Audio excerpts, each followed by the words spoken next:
सुखदेव जी परीक्षित से कहते हैं, परीक्षित, शरद की पूर्णिमा बहुत सुंदर होता है, रात्रि बहुत सुंदर होता है।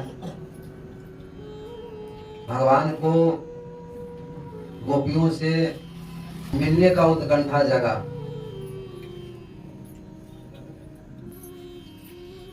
यदि भगवान भक्त है जो यदि भगवान को रोज याद करे बात नहीं है, लेकिन यदि भगवान किसी को याद करे, कोई भक्त को याद करे तो प्रेमी हो जाता है, वो प्रेम का प्रकाष्ठा हो जाता है। तो आज भगवान के गोपियों से मिलने का उत्कंठा जगा और भगवान ने 2 बार बंसी बजाई। एक बार जब बजाए तो संपूर्ण भारत को, संपूर्ण विश्व को तृप्त कर दिए, सभी जीव को तृप्त कर दिए। और दूसरा बार बंसी बजाए तो सिर्फ गोपी सुनी। कौन गोपी? जिसका चीर हरण हो गया है, वही गोपी सुनी। चीर हरण मतलब क्या होता है? तो चित्त का हरण, जिसका चित्त का हरण हो गया है वही गोपी सुनी। जिसका आवरण भंग हो गया है वही गोपी सुनी। जिनका, जैसे कहा जाता है कि प्रीतम का पट खोल तो पिया मिलेंगे, तो प्रिया और प्रियतम के बीच में जो पट पड़ा हुआ रहता है, माया का आवरण पड़ा हुआ रहता है, यदि वो माया भगवान ने खींच लिए तो उसका चित्त हरण हो जाता है, चित्त भगवान में लग जाता है। चित्त भगवान में लग जाता है तो प्रेमी हो जाता है भगवान को, प्रेम का प्रकाष्ठा बढ़ जाता है। भगवान ने दूसरा बार बंसी बजाए तो जितना गोपी था जिसका चित्त हरण हो गया था, वो संसार के तिनके के समान छोड़कर, पति सास ससुर को छोड़कर, सब कुछ छोड़कर दौड़ पड़े। कोई गौ दोहन कर रहे थे तो बाल्टी फेंक कर भाग चले। कोई लीपा पोती कर रही थी गोपी तो पोतन लेकर पहुंच गई। कोई एक आंख में काजल कर ली थी और एक आंख बाकी थी और वैसा ही पहुंच गई। कोई पटांग कपड़ा पहनकर पहुंच गई। एक गोपी का पति ने पकड़ लिया और ले जाकर घर में बंद कर दिया और ताला लगा दिया। तो वो गोपी भगवान से मिलने के लिए भगवान के विरह में वो समाधि लगाकर बैठ गया और इस शरीर से प्राण निकालकर दिव्य शरीर के साथ भगवान भी पहुंच गए, सबसे पहले पहुंच गए। यही प्रेम का प्रकाष्ठा है। यदि उसमें थोड़ा सा भी संसार में मन रहता है तो उसका चिर हरण नहीं होता है, उसका चित्त हरण नहीं होता है। जो संसार के तिनके के समान त्याग दे उसी को चीर हरण कहा गया है। तो भगवान ने बंसी बजाई, जिसका चीर हरण हो गया था, आवरण भंग हुआ था, माया का पर्दा से हटा हुआ था, वही गोपी पहुंची। जब वहां धीरे धीरे सब गोपी पहुंच गई तो भगवान कहने लगे कि स्वागत है, स्वागत है, आप लोगों को स्वागत है, सुस्वागत है, सुस्वागत है, आओ आओ। जब सब गोपी पहुंच गई तो भगवान कहते हैं, कन्हैया कहते हैं कि क्यों आई, यहाँ क्यों आई, किस कारण से आई? अरे चांदनी रात देखने आई हो, शरद पूर्णिमा की चांदनी रात देखने आए हो। तो गोपी ने मुड़ी हिला दी कि बहुत चांदनी रात हमने देखी है, सालों साल देखी है, तो क्यों आई हो? ब्रज पर संकट आ गया है। मुड़ी हिला दी गोपी ने। तो जब ब्रज पर संकट नहीं आई है तो क्यों आई? शरद पूर्णिमा की रात्रि देखने आई है अरे ऐसा न हो कि जंगल है, खतरनाक जानवर देख ले, अब चली जाओ। तो क्या मुझसे भेंट करने आई हो? अरे जब देखने का मन था तो हम तो सुबह शाम गौ जब चराने जाते हैं तब दर्शन कर लिया करो। तो फिर भगवान कहते हैं कि मुड़ी जब गोपी ने हिला दी तो फिर भगवान कहते हैं कि क्या पति से झंझट हो गया है? अरे पति कैसा भी हो, मोरी हो, लंगड़ा हो, कुरूप हो, पति कैसा भी हो, पति परमेश्वर होता है, पति को छोड़कर नहीं आनी चाहिए। एक गोपी ने बोली कि जब तक हम लोग कुछ न कहेंगे तब तक ये बरबराता रहेगा, ये प्रवचन देते रहेंगे। अरे प्रवचन कौन देता है? श्रोता सुनने वाले हो, हम सब सुनने वाले नहीं हैं। आए जखनी से प्रवचन दे रहे हैं। अरे बंसी को बजाकर बुलाइए और यहाँ आ गई, हम लोग तो कह रहे हैं कि क्यों आई? हे भगवान,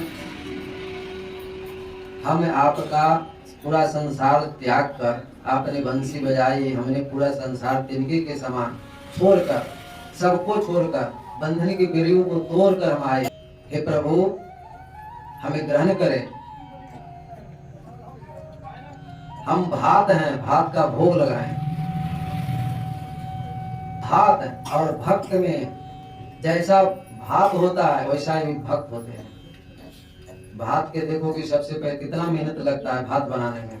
सबसे पहले मूड़ी देता है, फिर पानी पटाता है, फिर उठार के उधर रोकता है, फिर जब हो गया तो काटता है, तो फिर उसको उसनता है, तो फिर उसको भैया छोड़ाता है, तब चावल चढ़ाकर बनता है, तब मुलायम होता है, तब आदमी को खाने के लिए अच्छा होता है। तो ही तरीका से भक्त है। भक्त है जो पूरे संसार के थपेरों से थप्पड़ खाते खाते, सुख दुख झेलते हुए, जब उनको सत्संग मिलता है, साधु संत मिलता है, भागवत भक्त मिलता है, तब वो धीरे धीरे धीरे धीरे धीरे धीरे जब सबसे अच्छा जब गुरु मिल जाता है, जब गुरु मिल जाता है तो तब वो भक्त बनता है। जैसे भात बनने में बहुत कठिनाई होती है, वैसी भक्त भी बनने में बहुत कठिनता होती है, तब भक्त बनता है। हे भगवान, हम सब निष्काम भक्त हूँ, शुद्ध हूँ, गला हुआ हूँ, सबको त्याग कर आ गए हैं, आप हमें ग्रहण कीजिए। हे प्रभु, हम लोग आपके लिए सास ससुर सास संसार के संबंध को त्याग कर आ गए हैं, आप हमें ग्रहण कीजिए। कहा गया है, सुखदेव जी कहते हैं कि पंचम भूले देह सुधा, छठे भावना रास की, तब पावे रस लिस कछु, श्री स्वामी हरिदास के। ये पांच भौतिक शरीर पांच भौतिक शरीर को यदि साधक जो देह भान भूल जाता है, जब देह भान भूल जाता है तब रास का अधिकारी होता है। भगवान ने एक कहानी सुना है गोपियों को कि देखो, पति ही परमेश्वर होता है, पति चाहे जैसा हो। एक भगवान ने 10 श्लोकों में कहे हैं कैसे आए, और गोपियां ने 11 श्लोकों में जवाब दिए कि हम यूं आए हैं। 11 श्लोकों। तो भगवान कहते हैं कि एक गृहस्थ था, वो गृहस्थ बहुत गरीब था, वो भागवत भक्त था, वो उनका काम था लकड़ी तोड़ कर लाना और बेचकर उसी से निर्वाह करना। जिस दिन लकड़ी नहीं मिलता उस दिन गृहस्थ भूखे रह जाते हैं, वो भूखे रह जाते। एक दिन क्या हुआ कि वो लकड़ी लाया और लकड़ी रख कर, बहुत गर्मी के दिन था, पसीना से लथपथ था, तो अपनी पत्नी के गोद में सर रखकर सो गया। सर रखकर सो गया तो उसका पत्नी पंखा हिलाने लगी तो वो सो गए, उनका आराम लगा। तो उसका पति सो जाते हैं। जब सो गए तो क्या हुआ कि उसका बच्चा खेल रहा था और वो लकड़हारा जो गृहस्थ थे वह उनका 24 घंटा कुंड में लकड़ी वो डालकर होम के जैसा वो देते रहते थे। जैसे होम जलता है 24 घंटा, वैसे जलते रहता था, लकड़ी दे देते, जलते रहता। तो बच्चा खेलते खेलते कुंड के पास चला गया। अब वो पत्नी देख रही थी कि अब क्या करें, मेरा बालक कुंड में गिर जाएगा। यदि हम बच्चा को बचाने जाते हैं तो पति धर्म से विमुख होना पड़ता है। यदि पति सो रहा है, आराम विश्राम कर रहा है, और यदि हम गोद में से पति को हटा दें तो पति धर्म जाता है। यदि बच्चा को बचाते हैं तो पति धर्म जाता है। यदि पति को उठाते हैं, न उठाते हैं तो बच्चा गिर जाता है। अब वो असमंजस में, लेकिन बच्चा खेलते खेलते कुंड के पास गया और गिर ही गया तो आंख मूंद लिया, लेकिन पति को नहीं उठाया। आंख जब मूंद लिया और थोड़ा देर के बाद जब वो आंख खोली, जब वो खोली तो देखती है कि बच्चा वही कुंड में खेल रहा है, वही में खेल रहा है बच्चा। तो दोनों बच गया, पति धर्म भी बच गया और उनका शक्ति से बच्चा भी बच गया। तो पति धर्म बहुत श्रेष्ठ धर्म है पत्नी के लिए, वो सब कुछ प्राप्त हो सकता है। तो गोपी कहती है कि ठीक है, हम भी एक कहानी कहते हैं, भगवान को कहते हैं गोपी की, हम भी एक कहानी कहते हैं, आप सुनिए। कि एक मनुष्य को शादी होकर पत्नी आई घर में। कुछ ही दिन के बाद वो पति परदेश जाने लगा। तो कौन पत्नी चाहता है कि पति हमसे अलग हो, या कोई पति चाहता है कि पत्नी हमसे अलग हो। लेकिन उसको जाना जरूरी था। पत्नी से कहा कि हम कुछ ही दिन के बात है, कुछ दिन में हम चल आएंगे। तो पति चला गया। जब पति चला गया तो पत्नी सोचा, यदि पत्नी सती है तो पति यदि प्रदेश चल जाता है तो पत्नी के बहुत नियम है कि पत्नी श्रृंगार न करे, पहला बात। दूसरा, किसी पुरुष पर नजर न डाले। तीसरा बात, किसी से बात न करे। तो बेचारी सोचा कि हम क्या करें, तो एक मूर्ति बना लिया अपने पति का। अब मूर्ति बनाकर उसी को पूजा करने लगे। वो पूजा करते करते कुछ दिन हो गया। जब कुछ दिन हो गया तो उसका पति प्रदेश से आया और उसी समय वो पूजा कर रहे थे पति को, मूर्ति को दरवाजा लगाकर कर रहे थे। अब जब पति आ गया तो पति के दरवाजा ढुकढुकाया, दरवाजा पीटा। तब बताइए प्रभु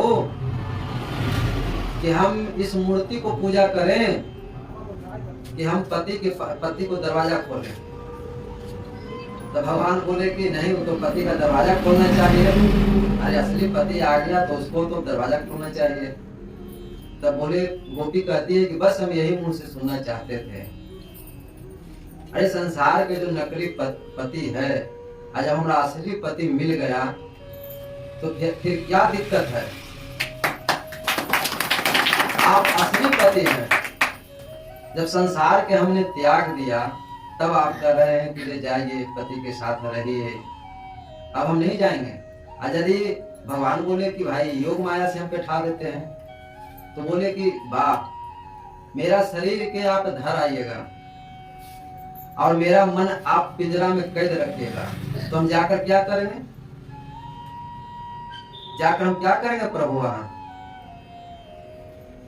अरे पैर कब काम करेगा? मन के संचालन से इंद्रियां सब काम करता है। तो यदि मन ही आप कैद कर रखे हैं तो फिर हम जाकर क्या करेंगे? शरीर कौन काम में आएगा? भगवान सुनकर गदगद हो गए। भगवान तो प्रेम की प्रकाशा जानना चाहते थे कि गोपी से प्रेम का प्रकट करवाना चाहते थे भगवान। इसलिए इतना, जैसे आप घड़ा किनने जाते हैं तो ठोक बजाकर घड़ा को देखा जाता है कि सही है कि नहीं है, कि फूटा है। तो भगवान जब भक्त को अपनाना चाहते हैं तो पूरा बजाव जाके देख लेते हैं कि कहूं से कमी तो नहीं है। तो भगवान, गोपियां पास हो गई, भगवान गदगद हो गए। भगवान गदगद हो गए और रास में सम्मिलित कर लिए सबको और ताता थैया कर नाचने लगे। अब ताता थैया करके नाचने लगे तो उसी समय कामदेव जी आ गए और वो अपना 5 बाण प्रमुख मारे भगवान पर कि भाई इतना सुंदरी के साथ नाच रहे हैं तो इनका परीक्षा लेकर देखते हैं। मोहन, टाटन, उदीपन, ये सब उनका शस्त्र था। जब चल गया तो भगवान ने सोचे कि इसका भी कुछ संबंध तोड़ना जरूरी है। और भगवान कामदेव को पकड़ लिए और उल्टा लटका। अब कामदेव तो स्तुति करने लगा, भगवान को गिड़गिड़ाने लगा। तो भगवान फिर कामदेव जी को छोड़ दिए और कामदेव जी स्तुति करके उनका अच्युत नाम रखा। बोल दीजिए अच्युत भगवान की जय, राधे श्याम भगवान की जय, अच्युत भगवान की जय। भगवान का एक नाम अच्युत है, इनका हजारों नाम है। अब ताता थैया हो ही रहा और भगवान जितना गोपी थी उतना भगवान बन गए। अब सबके साथ नाच रहे थे। अब गोपी को लगा कि सबको अहंकार आ गया कि भाई हम इतना सुंदर हैं तब तो हमारे साथ भगवान नाच रहे हैं, कन्हैया नाच रहे हैं। अब भगवान ने देखे कि थोड़ा सा इसमें कमी आ गया है तो भगवान अंतर ध्यान हो गए। भगवान अंतर ध्यान हो गए तो गोपी बहुत विरह में आ गया, व्याकुलता आ गया। अब वो विरह के कारण वो चारों तरफ उनका खोज रही है। खोज रही तो कैसे? पेड़ बगादों से पूछ रही है कि हमारे प्राण प्रियतम को देखा है। पेड़ बगादों से, लता पता से सबसे पूछते आगे बढ़ रहे हैं, खोज रहे हैं। खोजते हुए तुलसी जी के पौधा भी गए। तुलसी जी का पौधा भर जब गई तो तुलसी से पूछती है कि ये तुलसी, तू तो भगवान के प्रियतम है, बिना आपके बिना ठाकुर जी भोग नहीं लगाते हैं। प्राण प्यारे को देखा है? प्राण प्यारों को देखी है? तो हवा आई और मुड़ी झुला दिया। अब तो सब कहने खरी खोटी सुनाने लगे, कह रहे क्या बताएगी, ये तो सौत लगती है, ये सौत है, चलो आगे बढ़ो। अब सब आगे बढ़ गए। कभी घास से पूछती है। जब आगे बढ़ते गई तो आगे जाकर देखती है कि हमारी राधा रानी गिरी पड़ी है। तो सबने राधा रानी को संभाले, राधिका जी को संभाले और संभाल कर उठाए। लेकिन सुखदेव जी यहाँ नाम नहीं लिए हैं, वो बहू के संबोधन किए हैं। राधा इसलिए नाम नहीं लिए हैं कि सुखदेव जी के नाम लेते ही समाधि में चले जाते हैं।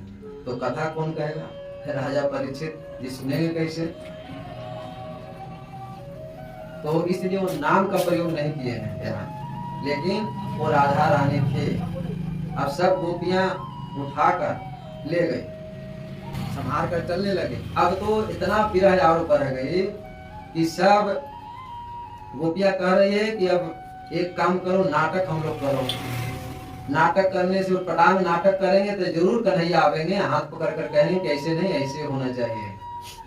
तो गोपी कृष्ण बन जाती है कि हम कृष्ण हैं, पुतना के मार दिए। कभी कहते बकासुर के चोंच पकड़ के उखाड़ दिए, चीर दिए। देखो अघासुर के मार दिए, अपना चुनरी उड़ा देते हैं। कृष्णो अहम पश्चात गति, मैं ही कृष्ण हूँ। अब इतना लीला अनुकरण में गोपी आ गई कि सब गोपी को लग रहा है कि हम ही कृष्ण हैं। अब जैसे सब दही बेचने जाती मथुरा, तो मथुरा में दही बेचते बेचते वो कहने लगते कि ये कृष्ण दही ले लो, कृष्ण दही ले लो, गोविंद दही ले लो, गोविंद दही ले लो, मोहन दही ले लो। अब दही कहते कहते वो भगवान को ही बेचने लगते। इतना भगवान में प्रेम था गोपी को। परीक्षित जी कहते हैं सुखदेव जी से कि इतना ऊंच कोटि कैसे गोपी को होगा। तो सुखदेव जी कहते हैं कि ये साधारण गोपी नहीं है। ये दंडकारण्य में राम जी विचरण कर रहे थे, घूम रहे थे, उस समय जितना साधु संत जो भगवान को देखकर मोहित हो गए, जो हजारों वर्ष तपस्या करते हैं, वही सब साधु है, उच्च कोटि का सब संत है। भगवान ब्रह्मा जी का वेद पुराण सब यही गोपी बनकर आई है। तो सब ये नाटक करते करते जमुना जी के तीर पर चले गए। बोलिए कृष्ण भगवान की जय, राधे श्याम भगवान की जय। अब तो सब गोपियां मिलकर एक साथ विलाप करने लगी, रोने लगी, चिल्ला चिल्ला कर, हे गोविंद, हे माधव, हे केशव, मैं अब जमुना नदी में डूबकर मर जाऊंगा, कूद जाऊंगा। जो उच्चतम पराकाष्ठा होता है विरह का, वो गोपी को हो गई। अब सुखदेव जी कहते हैं कि इति गोपियः प्रगायन्त पर्लपन्त च चित्रधा रुरुदा सुस्वरम राजन कृष्ण दर्शन लालसा। श्री सुखदेव जी कहते हैं परीक्षित, भगवान की प्यारी गोपियां विरह के आवेश में फूट फूट कर गाने और रोने लगे। ठीक भगवान वैसा ही गोपी के बीच में ही प्रकट हो गए। बोलिए गोविंद भगवान की जय, बोले रास बिहारी भगवान की जय। वो कैसे प्रकट हुए? साक्षात मनमय मनमथ श्री कृष्ण आए। इतना स्वरूप, सुंदर स्वरूप में प्रकट हुए, जो मन को मथ देने वाले हो, वैसा स्वरूप बनाकर प्रकट हो गए। पीतांबर धरा, पीतांबर लेकर प्रकट हुए गोपियों के आंसू पोंछने के लिए। अब तो प्रकट हुए जैसे ही सब गोपी चारों तरफ से घेर लिया और प्रेम की वर्षा करने लगे। एक गोपी तो भ्रीकुटी टेढ़ी करके देख रही है, लेकिन कुछ बोल नहीं रही है। वो जानती है कि यदि हम बोलेंगे तो ये हो सकता है कि फिर भाग जाए। तो गोपी देखते देखते वो आंख मूंद लेती है। वो अपने हृदय के द्वारा भगवान को भीतर ले जाकर आराम से आंख मूंद कर मैंने दरवाजा लगा दे कि भगवान भाग न पाए,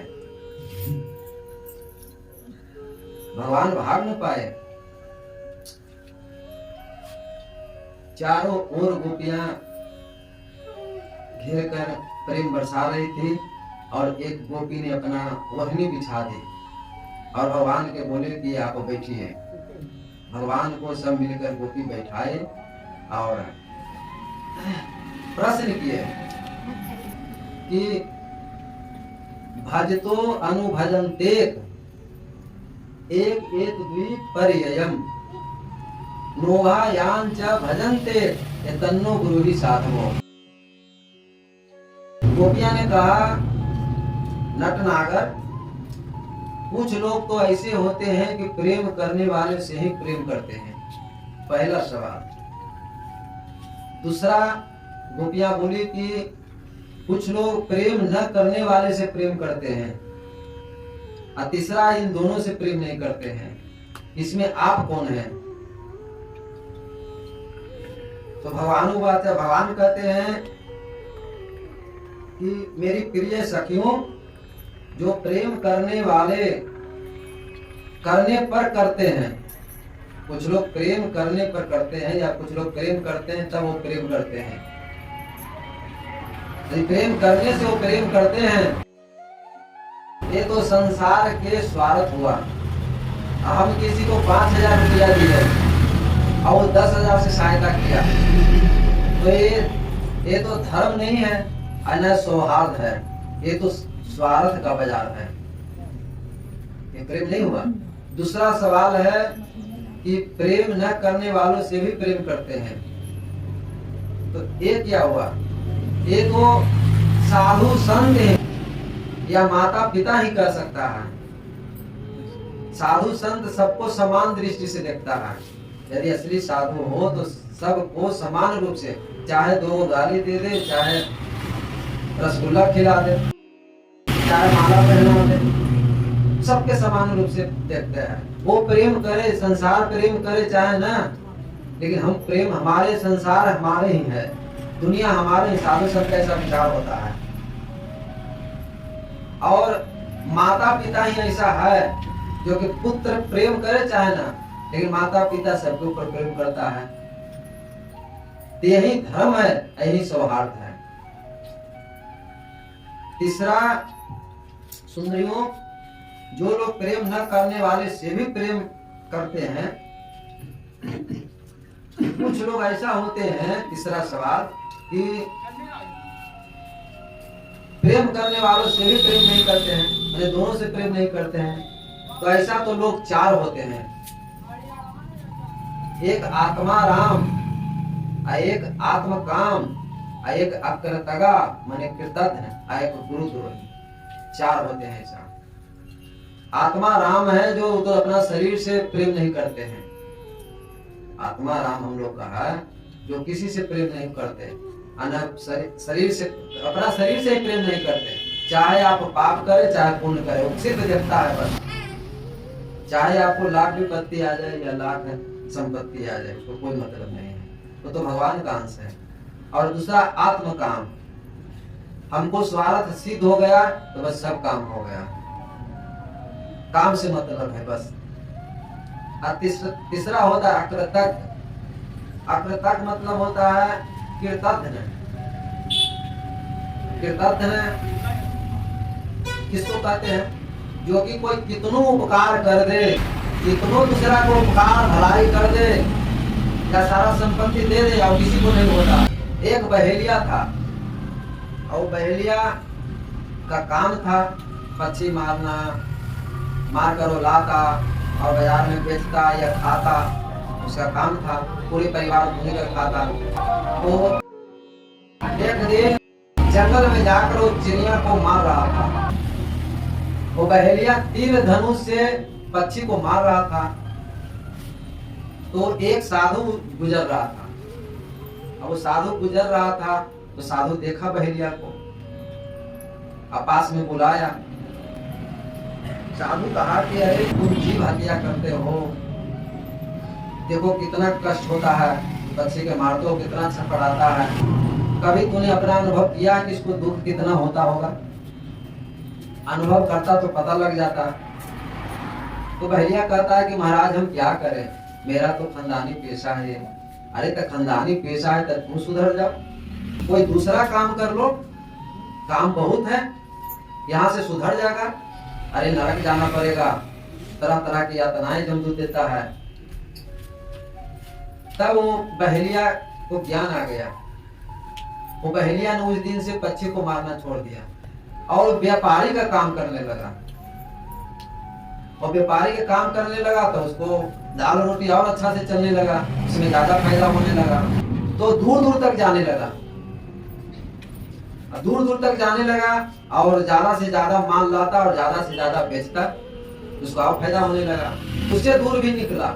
एक बार बहुत सा व्यापारी जा रहा था, जंगल के रास्ते था, जंगल का रास्ता था और हाथी ने, बहुत सा हाथी ने हमला कर दिया उस व्यापारियों पर। हमला किया तो वो सब भागने लगा, जंगल में सब छितरा गया, रास्ता भूल गया, सब अलग अलग हो गया। और जंगल बहुत था, बहुत घनघोर था, भागते भागते सब जान बचाया किसी तरीका से हाथी के झुंड से। और रात हो गया, तो रात में ही बहेलिया था, बहेलिया व्यापारी, जो एक पेड़ तर रह गया। और पेड़ तर रहा तो पेड़ पेड़ पर बहुत अच्छा फल लगा हुआ था, मीठा मीठा आम था। वहीं पर देखा कि यहाँ रह जाता हूँ, कुछ फल तोड़कर खा लूंगा, यहीं रह जाऊंगा, सुबह होगा तो अपना रास्ता ढूंढूंगा। रात हुआ तो रात को वहीं पर रह गया। और रात के उस पेड़ पर एक बगुला आता था, धर्मा बगला उसको नाम था। और जब आया, उसका घर था, वो बगुला का वो घर था, वहीं पर वो रहता था रोज का रोज। तो आया तो देखा कि हमारे घर में अतिथि आए हुए हैं। अब अतिथि के नाम पर बहुत सेवा करने लगा उस बहेलिया को। आप सब फल फूल तोड़कर खिला उला दिया, सब कुछ करवा दिया, कहा कि सो जाइए। चारों तरफ से वो आग लगा दिया, तो हो सकता है जीव जंतु हमला न कर दे। और चारों तरफ से आग जलाकर वो भी वहां पर बैठ गया। हर रात उसको रक्षा किया बगुला। अब हर रात में पूछा कि कौन काम करता है, कहाँ से आ रहा है, तो बहेलिया अपना घटना बताया सब। कहा ठीक है, तू गरीब है, तब एक हमारे दोस्त है, पता बता दिया, अमुक गांव में एक दोस्त है, वहां जाना, हमको नाम ले लेगा तो बहुत सा धन तुमको देगा, बहुत सा धन देगा, तो तू सब दिन पूरे परिवार बैठकर खाओगे। इतना उपकार किया वो बगुला, धर्मा बगुला।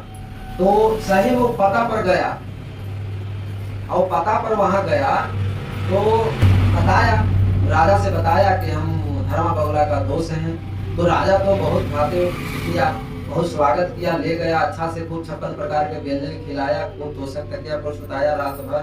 और कल विदा घड़ी बहुत सा अच्छा वस्त्र दिया, और बहुत सा धन दे दिया, सोना चांदी।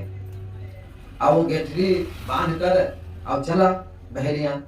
अब फिर सोचा कि दोस्त से मिलते चलते हैं, बगुला धर्मा से।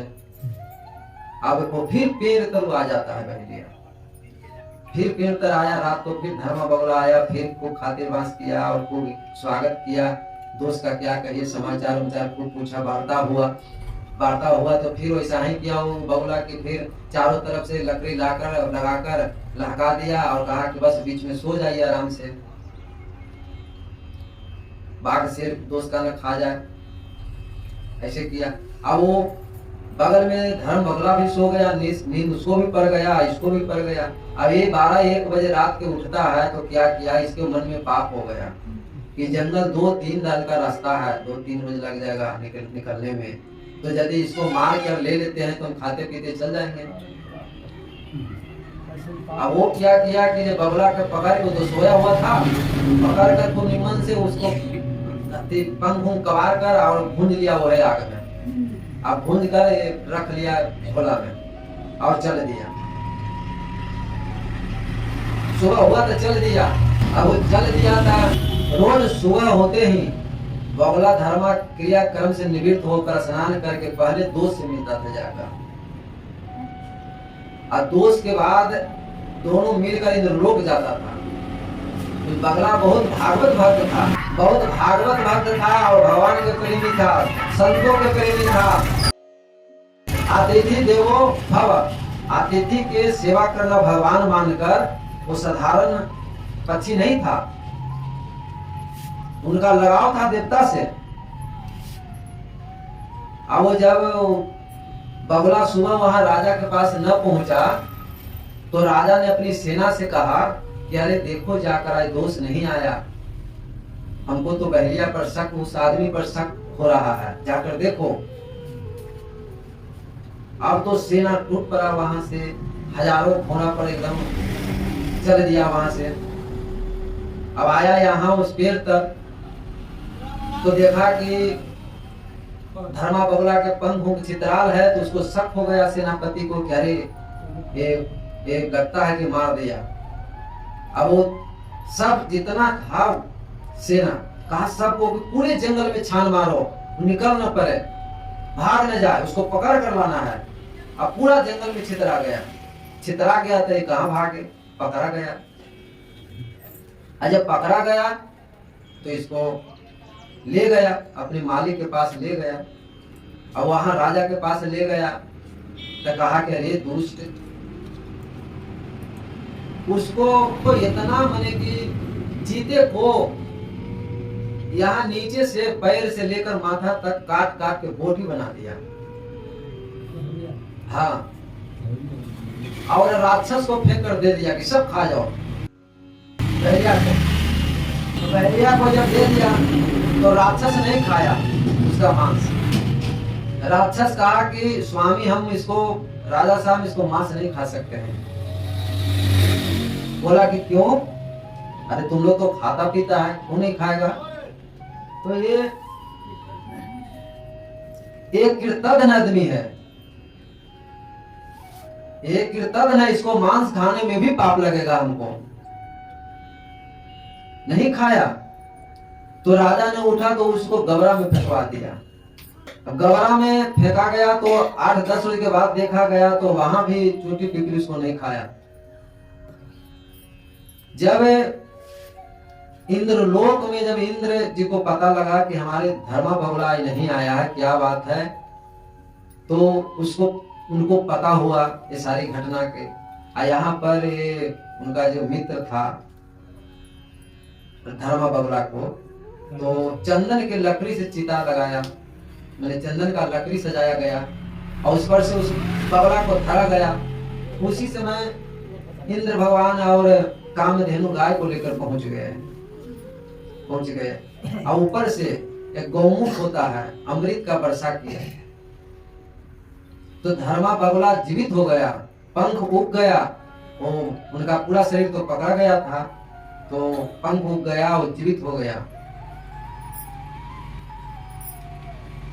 तो कृतघ्न यदि सबसे दब होता है या सबसे पापिष्टी होता है वो कृतघ्न होता है। यदि आप हमको उपकार किए हम भूल गए, सबसे बड़ा पाप है।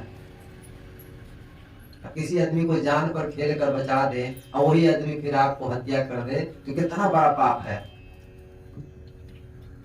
इसको वहां पर भी ऊपर में भी कोई शरणागत नहीं होता है, कृतघ्न बहुत बड़ा पाप लगता है।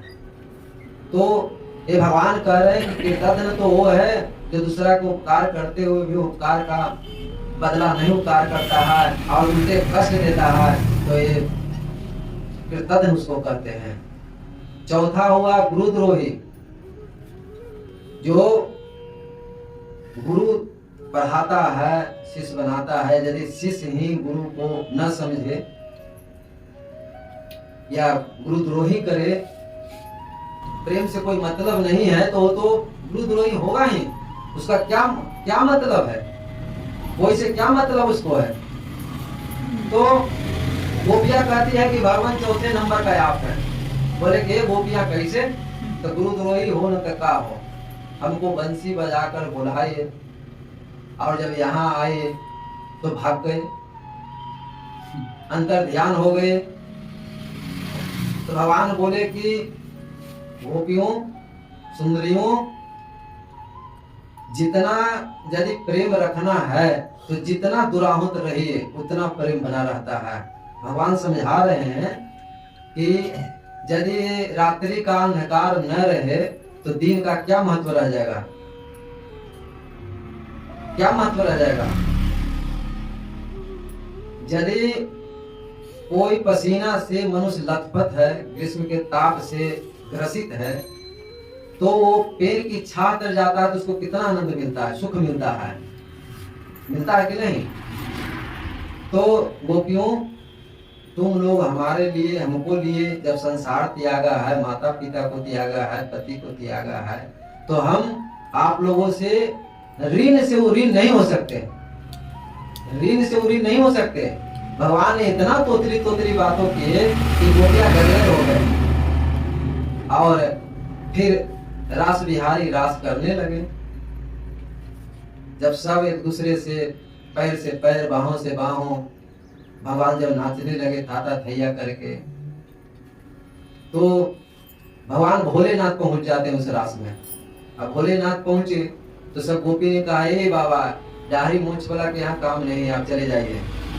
भोले बाबा लौट कर गए और जमुना जी में स्नान किए, खूब बढ़िया लहंगा, बढ़िया ओढ़नी, सब श्रृंगार पटवार करके वो प्रवेश कर गए। प्रवेश किए तो इनका तो आदत है जब आनंद आया फिर तो ऐसा तांडव किए कि चुनरी अलग हो गया, ओढ़नी अलग हो गया, कपड़ा अलग हो गया, सब जान गया कोई गोपेश्वर नाथ है। बोल दीजिए गोपेश्वर नाथ भगवान की जय। अब ताता थैया कर नाचने लगे भगवान। रुन झुन पायल बाजे नाच रहे गिरधारी। रुन झुन पायल बाजे नाच रहे गिरधारी। रुन झुन पायल बाजे नाच रहे गिरधारी। नाच रहे गिरधारी लला हो नाच रहे गिरधारी। रुन झुन पायल बाजे नाच रहे गिरधारी। रुन झुन पायल बाजे नाच रहे गिरधारी। बलिहारी बलिहारी श्याम सुंदर बलिहारी। बलिहारी बलिहारी श्याम सुंदर बलिहारी। बलिहारी बलिहारी श्याम सुंदर बलिहारी। बलिहारी बलिहारी श्याम सुंदर बलिहारी। रुन झुन पायल बाजे नाच रहे गिरधारी। रुन झुन पायल बाजे नाच रहे गिरधारी। खनक खनक घन बाजे बसुरिया। खनक खनक खनक खनक घन बाजे बसुरिया। खनक खनक घन बाजे बसुरिया। मंद मंद आए बदरिया। मंद मंद आए बदरिया। मंद मंद आए बदरिया। मंद मंद आए बदरिया। बूंद बूंद बरसावन लागे। बूंद बूंद बरसावन लागे। रुन झुन पायल बाजे। रुन झुन पायल बाजे। रुन झुन पायल बाजे। रुन झुन पायल बाजे। नाच रहे गिरधारी। नाच रहे गिरधारी। रुन झुन पायल बाजे नाच रहे गिरधारी। रुन झुन पायल बाजे नाच रहे गिरधारी। बोलिए गिरधारी भगवान की जय। राधे श्याम भगवान की जय। सुखदेव जी कहते हैं कि एक बार समस्त ब्रजवासी मिलकर गोविंद के साथ अमिका बन गए। अमिका बन देवी के जागरण के लिए गए, पूजा के लिए गए, सब मिलकर गए। सरस्वती नदी में स्नान कर लिए और जागरण करने माता को गीत गाने लगे सब मिलकर। और नंद बाबा एक तरफ में जाकर सो गए, पेड़ पर जाकर सो गए। अब क्या हुआ कि एक बहुत बड़ा सांप आया और नंद बाबा को निगलने लगा। नंद बाबा को पकड़ कर निगलने लगा। अब नंद बाबा कह रहे हैं कि सह चुकरो साहिना ग्रस्त कृष्ण कृष्ण महानयनम सर्पो बाम ग्रस्ते तात परपन्नम परमोचयः। बेटा बेटा कृष्ण कृष्ण दौड़ो दौड़ो, देखो बेटा यह अजगर मुझे निगल जा रहा है, निगल रहा है, मैं तुम्हारी शरण में हूँ, दौड़ो। अब तो नंद बाबा को चिल्लाते देखकर सब गोपी ग्वाल बाल उठा तो अजगर के मुंह में नंद बाबा को देखा तो सब घबरा गया। तो सब लुकाटियां लेकर आग जलती हुई लकड़ियां लेकर मारने लगे कि तुम मारी सब मिलकर। लेकिन वो सांप टस से मस नहीं हुआ, नंद बाबा को नहीं छोड़ा। तब भगवान दौड़ कर आए, अपना चरण छुआए। चरण छुआते ही उस अजगर को सारा अशुभ चला गया, सारा पाप नष्ट हो गया और शरीर छूट गया और दिव्य मनुष्य हो गया। वो दिव्य मनुष्य हो गया और गले में हार पहना था, दिव्य पुरुष उत्पन्न हो गया। अब भगवान पूछते हैं कि कौन है, भगवान पूछे कि कौन है, तो वो पुरुष कहते हैं कि अहम विद्याधर कश्चित सुदर्शन इति श्रुतः श्रिया स्वरूप संपत्ति विमानेनाचरम दिशा। मैं विद्याधर हूँ, मेरा नाम सुदर्शन है। मैं बहुत सुंदर था, बहुत सुंदर। सुंदर ही मेरे लिए अब श्राप बन गया, सुंदरता ही अब श्राप हो गया। भगवान पूछे वो कैसे? तो हम बहुत सुंदर था, जिसको साधु संत को देखते या कुरूप देखते तो उसको हम उपहास करते थे। तो एक दिन अष्टपक्कड़ जी आ रहे थे, 8 जगह से वो टेढ़े थे अष्टपक्कड़ जी, और वो सांप जैसा लहराते हुए आ रहे थे।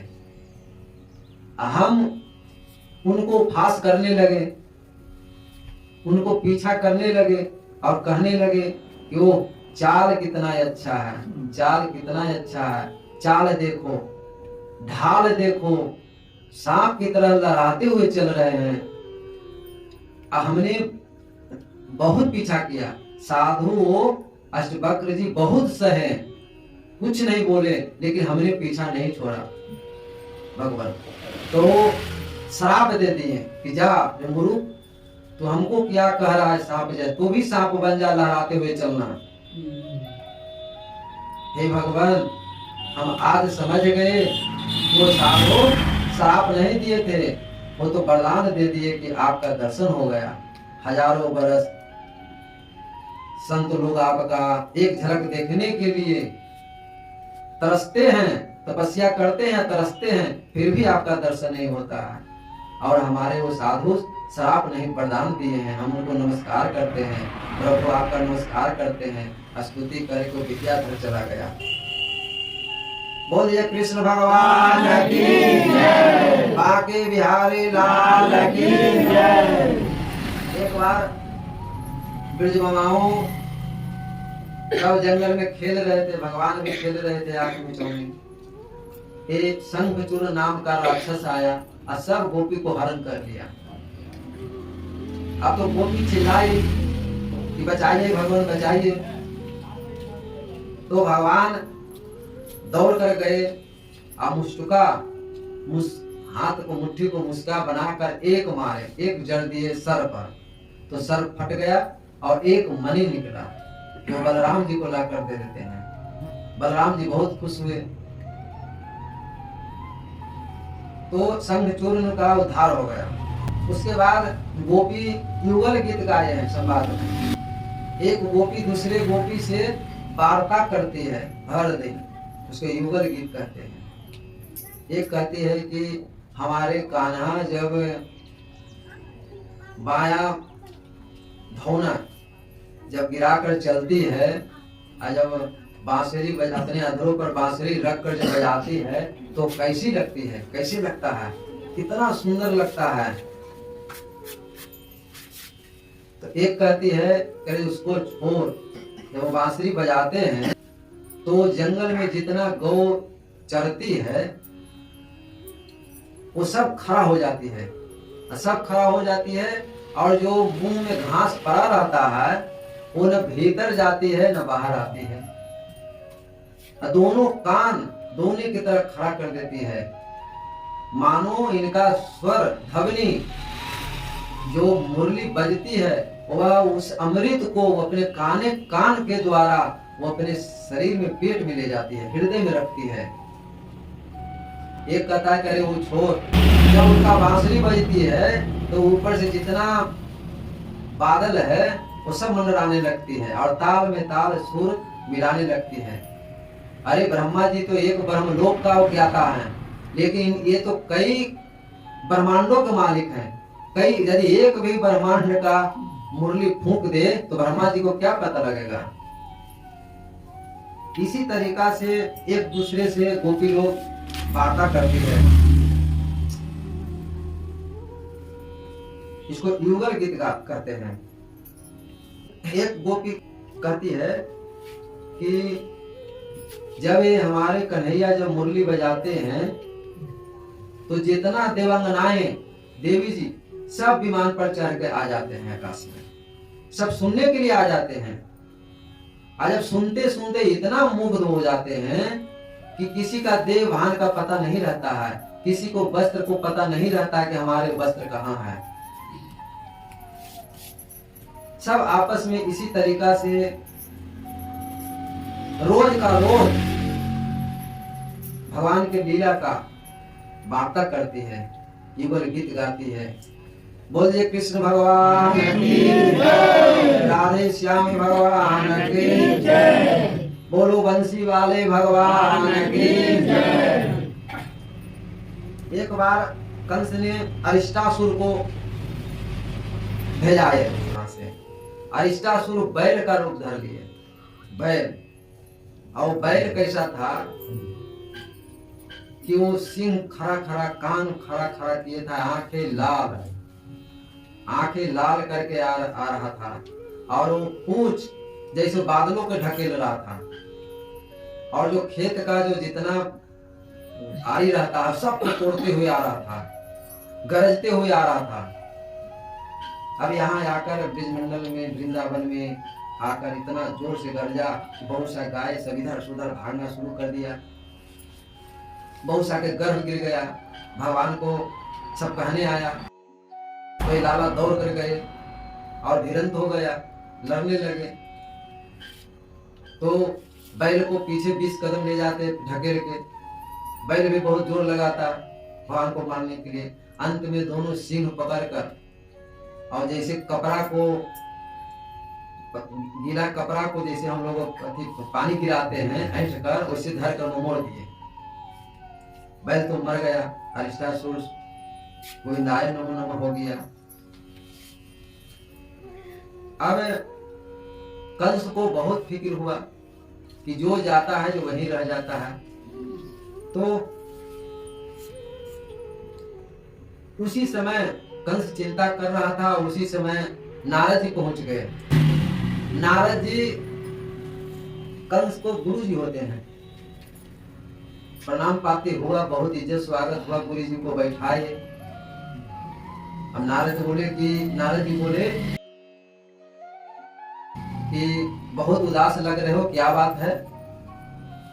तो कंस कहता है कि महाराज, हम जितना राक्षस को बैठाते हैं, एक एक करके बैठा रहे हैं, सब जाता है, लेकिन जो जाता है जो लौट कर नहीं आता है, वो क्या है?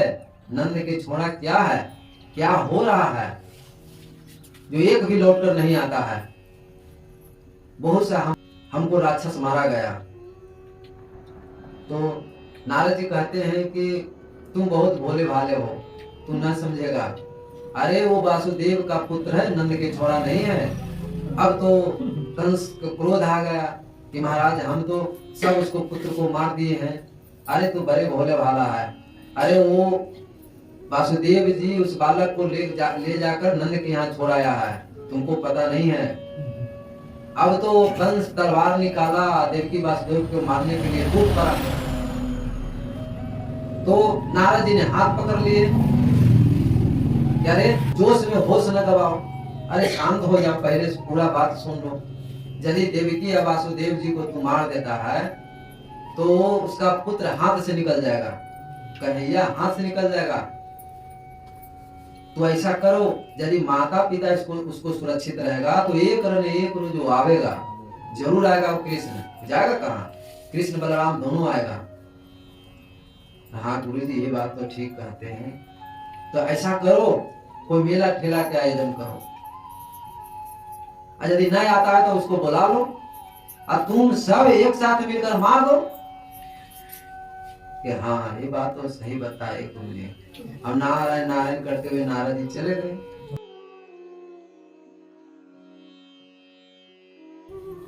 अब वो कंस तुरंत आपातकालीन बैठक बुलाया कि वो वासुदेव का पुत्र है, नंद के छोड़ा है जो। अब सब जितना सेनापति था, मंत्री था, सब अपना बुद्धि अपना अपना अनुसार निकालने लगा। लेकिन निष्कर्ष निकला यही कि मेला ठेला के आयोजन किया जाए और अक्रूर बाबा हैं, अक्रूर जी जो भगवान के बहुत भागवत भक्त थे, अक्रूर जी के द्वारा उसको बुलाया जाए। अब तो अक्रूर जी को तुरंत वहां खबर गया कि राजा साहब बुला रहे हैं, राजा कंस बुला रहे हैं। अब तो बेचारे अक्रूर जी डरते हुए आ रहे हैं कि न जाने दुष्ट क्या करेगा। अब अक्रूर जी आए तो सभा से उठकर कंस जाकर आगे हाथ पकड़कर स्वागत करता है अक्रूर जी को और लाता है। अब वो भीतरे भीतरे अक्रूर जी सोच रहे हैं कि दुष्ट कहिया से हमको स्वागत कर रहा है, हमें समझ नहीं आ रहा है क्या करेगा नहीं करेगा। अब बैठा कर कहे कि अक्रूर जी हम मेला का आयोजन करेंगे, तू जाकर नंद के छोड़ा को बुलाकर लाओ। उनका रिलेशन भी लगता था अक्रूर जी का। अब ये राजा के सामने क्या कहे, बोले कि ठीक है हम लाएंगे, जाएंगे। सुबह हुआ, जैसे तैसे सुबह हुआ। अक्रूर जी का तो भर रात नींद नहीं आया, लेकिन वो अक्रूर जी मन ही मन सोचते थे कि ठीक है, तो लाने के लिए कह रहा था तो अपना काल को ही बुला रहा है। जब रथ दिया गया उनको जाने के लिए, कंस रथ दिया तो चढ़ गए और रथ हाँक दिए। अब रथ हाँक दिए तो अक्रूर जी बहुत भगवान के भक्त, वो अपना मन में सोचते जा रहे हैं कि हमें तो बहुत अच्छा है, कंस तो हमें बहुत अच्छा किया भेजाकर, आज भगवान का दर्शन हो जाएगा। अरे उनका गाल कैसा होगा, उनका मुंह कैसा होगा, अरे ऊंची नासिका कैसा होगा, कपोल कैसा होगा, नाभि कैसा होगा, उनके चरण कैसा होगा, कितना सुंदर होगा। जो देखता है वही मोहित हो जाता है। आज हमें दर्शन हो जाएगा, कंस हमें बहुत अच्छा किया। ये नाना प्रकार के सोचते सोचते उनका समाधि लग जाता है तो घोड़ा रुक जाता है। अब समाधि टूटेगा तब तो घोड़ा चलेगा। वैसा ही करते जा रहे थे, जगह जगह मैंने थोड़े थोड़े देरी पर उनका समाधि लग जाता और घोड़ा खड़ा हो जाता। जो 2 घंटा 1.5 घंटा का पैदल रास्ता है, ये भर दिन इनका लग गया, घोड़ा से भी रथ से भी। शाम के पहुंचे, शाम को कब तक गौ दोहन के समय में, जब शाम को ये रथ से जब पहुंचे तो भगवान के जब चरण जो धरती पर पड़ा था उसमें पहले अक्रूर जी खूब लौटे कि चरण रज भगवान को लगाए पूरे शरीर में। और जब उनका द्वार पर गए तो ये कृष्ण और बलराम जी बाल्टी लिए हुए थे हाथ में गौ दोहनी के लिए, और दोनों भाई लोटपोट हो गए इनके चरणों में।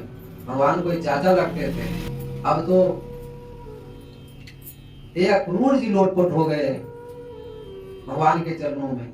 और भगवान उठाते और फिर पड़ जाते, उठा के हृदय से भगवान लगाए, हृदय से लगाए और भगवान हाथ पकड़ के अंदर ले गए और चारों तरफ दिखाए। फिर उसके बाद दिखाए गौ दिखाए। पहले के लोग, प्राचीन काल के लोग, जब अतिथि आ जाता था तो घर में गौ दिखाता था कि हमारे यहाँ दूध दही माखन का कमी नहीं है, जो चाहिए वो मिल जाएगा। तो भगवान भी अक्रूर जी को गौ दिखाए और रात को अच्छा भोजन हुआ और भगवान अपने से पहुंच गए चरण दबाने के लिए। अक्रूर जी को चरण दबाए,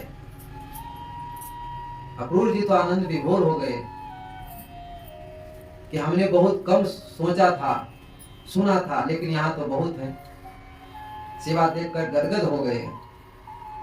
अब भगवान पूछे कि मथुरा का क्या समाचार है, तो अक्रूर जी कुछ नहीं बोले। तो भगवान कहने लगे कि हमारा सवाल ही गलती था। ये हम जानते हैं कि मथुरा का जब तक कंस रूपी कैंसर नहीं मारा जाएगा, खत्म होगा, तब तक मथुरा का कल्याण नहीं होगा। अब अक्रूर जी कहने लगे कि वह कैंसर को बिगाड़ने के लिए तो हम यहाँ आए हैं माधव। अब दोनों में तालमेल हो गया। कि मेला का आयोजन हो रहा है, सारा षड्यंत्र अक्रूर जी बता दिए। तो भगवान बोले कि ठीक है, यदि मामा कहें तो जरूर चलेंगे, लेकिन एक शर्त है चाचा, हमारे माता पिता को पता नहीं चलना चाहिए ये षड्यंत्र है।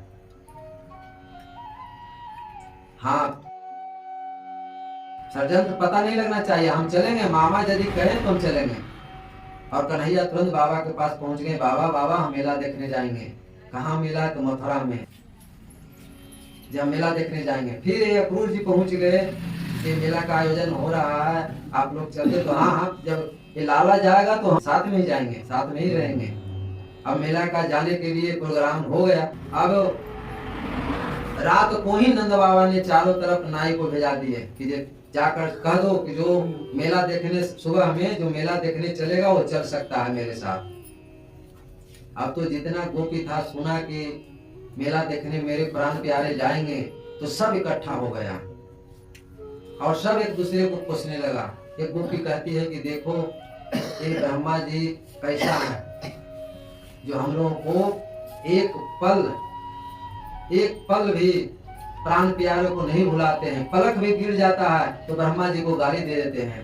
अरे ब्रह्मा ने कैसा विधाता है जो लिखा है, जो कल ये चले जाएंगे, हम लोग कैसे रहेंगे? अरे तो विधाता ने खेल रचा है। जैसे गंगा जी के तट पर बालू का हम लोग घर बनाते हैं, घंटों लग जाता है, कितना अच्छा अच्छा मकान बनाते थे, घंटों 2 घंटा लग जाता है, और हम लोग तुरंत तोड़ भी देते हैं। बनाने में भी मन लगता है, तोड़ने में भी मन लगता है। वैसे ही ये विधाता हम लोगों के साथ खेल खेल रहा है, ब्रह्मा जी खेल खेल रहा है। तो एक सखी कहता है ब्रह्मा जी को छोड़ो, अरे ये तो सबसे बेकार तो ये अक्रूर जी आ गए हैं। अरे अक्रूर जी नहीं आते तो ये हमारे प्राण प्यारे क्यों जाता? ये अक्रूर जी, इसको तो क्रूर नाम होना चाहिए था, अक्रूर नहीं क्रूर नाम होना चाहिए था। सब एक दूसरे से बतियाते बतियाते रात बीत गई, सुबह हो गया। तो नंद बाबा तो सबसे पहले बैलगाड़ी निकाले और जितना वृद्ध थे वो अपना सामाजिकता थे सबको लेकर चले, और हमारे ये कन्हैया और बलराम जी अक्रूर जी के रथ पर चढ़े। अब तो जो चढ़े और वो भी चारों तरफ से घेर ली और रथ को बढ़ाना तो बड़ा मुश्किल हो गया। अक्रूर जी को डर हो गया कि अब कैसे जाएंगे। तो भगवान ने समझाए, कहे कि देखो, अरे जैसे सुख दुख होता है तो सुख होता है, जैसे दिन रात होता है वैसे सुख दुख होता है, संयोग वियोग होते रहता है।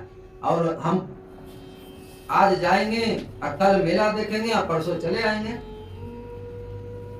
एक रोज में क्या लगा हुआ है? तब जाके गोपियों का कुछ ढारस हुआ कि चलो एक रोज किसी तरीका से समझा लेंगे, मन को समझा लेंगे।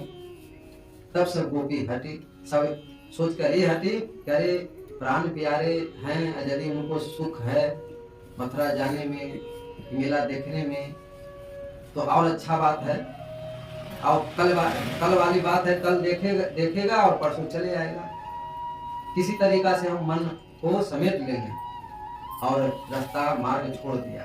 बहुत जोर से अक्रूर जी हाँके, जब तक दिखता रहा वो रथ तब तक गोपियां देखती रही। जब एकदम न दिखा तब गोपियां सब लौट गई। अब जाते जाते रास्ते में जमुना जी के निर्मल पानी दिखाई दिया अक्रूर जी को। अक्रूर जी रथ रोक दिए और बोले कि ये कुछ आप लोग का आज्ञा हो महाराज जी, तो हम स्नान कर लेते हैं। तो लाला बोला कोई बात नहीं, कोई चिंता नहीं चाचा जी, आप स्नान कीजिए। अब वो अक्रूर जी सोचते जा रहे थे रास्ता में कि गोपियां इतना प्यार करता है भगवान से, और जिसको हम ले जाकर कंस के पास ले जा रहे हैं, और यदि कंस या किसी तरीका से कुछ हो जाएगा ये दोनों बालक को, तब हम क्या जवाब देंगे गोपियों को? ये सोचते जा रहे थे अक्रूर जी। तो भगवान सोचे कि ठीक है, इसको भी थोड़ा सा मामला साफ करना चाहिए। तो अक्रूर जी बोले हम स्नान करेंगे। तो भगवान बोले कि ठीक है कीजिए चाचा जी। अब वो चाचा जी गए स्नान करने, कपड़ा उतार कर धर दिया, जैसे ही डुबकी मारे जैसे वहाँ कृष्ण बलराम नीचे थे। अब वो पानी में दिखे तो एक फिर उछल पड़े, अरे हम रथ पर रखा था, रथ पर था, ये पानी में कैसे दोनों चले आए? जब ऊपर देखे तो देखते हैं फिर कि बैठे हुए हैं, रथ पर बैठे हुए हैं। फिर अक्रूर जी डुबकी मारे तो देखते हैं कि इनके पास 4 भुजा हो गया भगवान को। ये कृष्ण को 4 भुजा हो गया और बड़े बड़े उच्च कोटि के संत और 4 मुंह वाला है ब्रह्मा जी, 3 मुंह वाले और ये त्रिपुरारी जी सब आरती मंगल कर रहे थे वो पानी के अंदर। अब तो यो आरती मंगल करने लगे। जब यहाँ घंटों के बाद जब निकले तो भगवान को आंखें फाड़ फाड़ कर अक्रूर जी देखने लगे। तो कृष्ण कहते हैं कि चाचा क्या बात है, हमें बड़े ध्यान से देख रहे हैं, कुछ देखे का? अक्रूर जी कहते हैं कि ज्यादा लीला मत करियो ना तो हम तो पकड़ा जाएंगे। चलो तो भगवान अक्रूर जी को साफ हो गया कि नारायण है कि कंस के मारेंगे। उनका दुविधा खत्म हो गया, भगवान रास्ते में खत्म कर दिए अपना वैकुंठ दिखाकर। पहुंचे नंद जी के पास पहुंचे, शाम हो गया था, तीसरा पहर था। तो नंद जी बोले कि अरे बहुत लेट कर दिया तुम लोग आने में, क्या बात है? तो कृष्ण बोला कि ये चाचा जी स्नान कर रहे थे, घंटों लगा दिए स्नान करने। तो ठीक है, आकर विश्राम करो, कल मेला देखेंगे। बोलिए कृष्ण भगवान की जय।